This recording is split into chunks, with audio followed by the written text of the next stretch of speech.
Halo, selamat siang semuanya. Di video ini, kami dari kelompok 4 akan menjelaskan tentang materi pasar monopolistik. Inilah sebab-sebab materi yang akan kami bahas, yaitu mulai dari pengertian, ciri-ciri, kelebihan, kekurangan, dan kurva dari pasar monopolistik. Kita mulai dari pengertian pasar monopolistik. Pasar persaingan monopolistis adalah suatu pasar di mana terdapat banyak produsen yang menghasilkan barang yang berbeda corak atau different products. Sebagai contohnya, perbedaan komoditas bisa didasarkan pada perbedaan bentuk fisiknya seperti beda fungsi, desain, dan kualitas. Perbedaan juga dapat dijumpai dalam kaitannya dengan merek, logo, atau kemasan. Lebih lanjut, perbedaan juga dapat dijumpai dalam kaitannya dengan hal-hal yang terkait dengan penjualan, seperti jangka waktu kredit, ketersediaan komoditas, kemudahan dalam memperolehnya, pelayanan penjual, lokasi perolehan komoditas, pelayanan, dan sebagainya. Adapun ciri-ciri, terdapat banyak penjual, ciri-cirinya yaitu mempunyai ukuran yang relatif sama besarnya. Perusahaan dapat keluar atau masuk pasar dengan mudah. Banyak penjual yang membuat mereka dalam posisi persaingan, sehingga sulit membuat keputusan. 2. Barangnya bersifat berbeda corak, yaitu perbedaan fisik, contoh shampoo, berbeda dalam warna, bau, kekentalan, kuantitas busa, dan desain tombol. Lokasi, jumlah, dan jenis lokasi tersedianya produk juga merupakan salah satu alat diferensiasi pelayanan. Sebagai contoh, banyak penjual pizza seperti Domino's dan banyak penjual buku seperti Amazon memberikan layanan pengiriman. Citra Citra produk, cara terakhir perbedaan produk adalah jenis citra atau image yang ingin ditampilkan oleh produsen dalam benak konsumen. Sebagai contoh, produsen alas kaki dan pakaian sering kali mengadakan tendangan atlet dan selebritas yang lain. Beberapa produsen berusaha menunjukkan kualitas yang tinggi atas dasar tempat produk tersebut dijual, seperti sampo yang hanya dijual salon kecantikan. Ciri-ciri yang ketiga, produsen punya dapat mempengaruhi harga. Pengaruh bersumber dari sifat barang yang dihasilkannya, yaitu yang bersifat berbeda corak. Pembeli bersifat memilih, yaitu lebih menyukai barang dari suatu perusahaan tertentu dan kurang menyukai barang yang dihasilkan perusahaan lainnya. Ciri-ciri yang keempat, kemasukan dalam industri relatif sulit.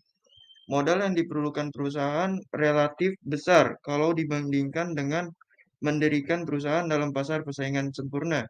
Perusahaan itu harus menghasilkan barang-barang yang berbeda coraknya dengan yang sudah tersedia di pasar dan mempromosikan barang tersebut untuk memperoleh langganan.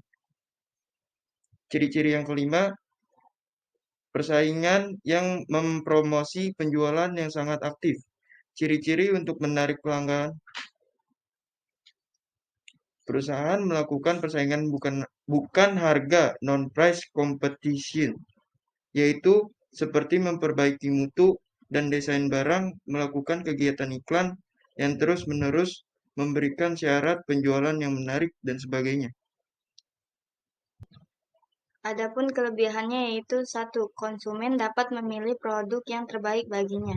2. Kebebasan keluar masuk produsen atau mendorong produsen untuk selalu berinovasi dalam menghasilkan produknya. 3. Diferensiasi produk mendorong konsumen untuk selektif dalam menentukan produk yang akan dibelinya dan dapat membuat konsumen loyal terhadap produk yang dipilihnya. 4. Relatif mudah dijumpai oleh konsumen, karena sebagian besar kebutuhan sehari-hari tersedia di sana.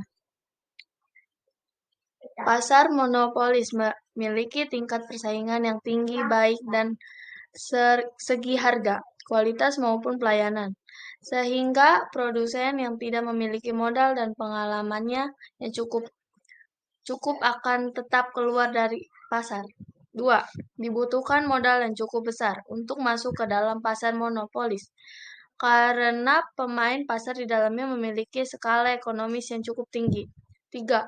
Pasar ini mendorong produsen untuk selalu inovasi sehingga akan meningkatkan biaya produksi yang akan berimbas pada harga produk yang harus dibayar oleh konsumen.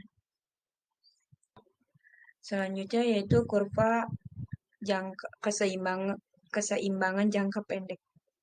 Perusahaan mencapai keseimbangan dalam jangka pendek dan panjang. Dalam jangka pendek, perusahaan dapat menikmati laba supernormal. Adapun dalam jangka panjang, perusahaan hanya menikmati laba normal.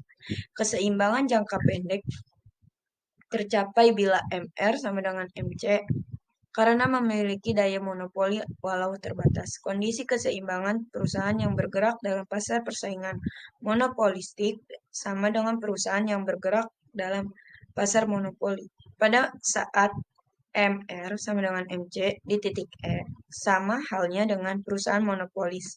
Harga jual lebih besar dari biaya marginal. P lebih besar daripada MC. Tetapi kemampuan eksploitasi laba relatif terbatas karena kurva permintaan yang dihadapi sangat landai. Selanjutnya ada keseimbangan jangka panjang. Pada saat berada dalam keseimbangan jangka panjang, perusahaan sebenarnya tidak berproduksi pada tingkat paling efisien. Sebab titik persinggungan antara kurva AC dan kurva D bukan titik terendah.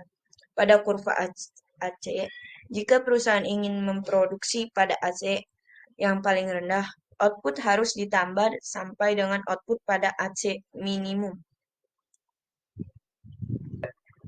Sekian penjelasan singkat mengenai pasar monopolistik dari kelompok kami.